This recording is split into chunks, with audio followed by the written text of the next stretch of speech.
दत्ता दळवींबाबत उपमुख्यमंत्री एकनाथ शिंदेंबाबत काय म्हटलं होतं ते आपण पाहिलेलं आहे, त्यावरती प्रतिक्रिया सुद्धा आलेली आहे। या दरम्यान दत्ता दळवींच्या राजकीय कारकिर्दीवर ग्राफिक्सच्या माध्यमातून एक नजर टाकूयात।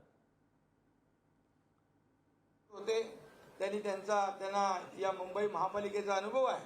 स्थायी समितीचे सभापती 3 वेळा होते आणि म्हणून मुंबई महापालिकेत देखील शिवसेनेमध्ये उबाटाचे जवळपास 45 ते 50 लोक नगरसेवक म्हणजे जे आता सिटिंग आहे 17 ते 22 या कालावधीमध्ये काम केलेले नगरसेवक शिवसेनेमध्ये आले।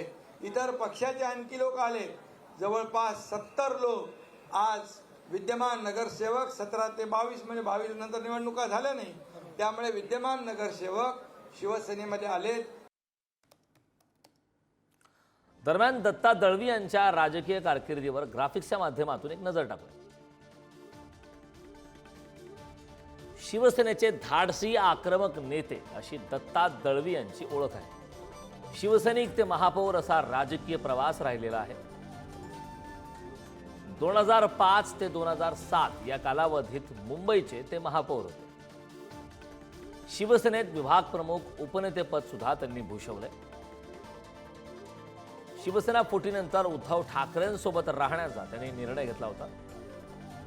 नोव्हेंबर 2023 मध्ये दत्ता दळवींकडून तत्कालीन मुख्यमंत्री एकनाथ शिंदे यांच्याबाबत आक्षेपार्ह विधान सुद्धा समोर आले। नोव्हेंबर 2023 मध्ये एकनाथ शिंदेंबाबत आक्षेपार्ह विधान केल्याप्रकरणी दत्ता दळवी यांना अटक झाली। उद्धव ठाकरेंची साथ सोडत एकनाथ शिंदे यांच्या शिवसेनेत आता त्यांनी प्रवेश केला।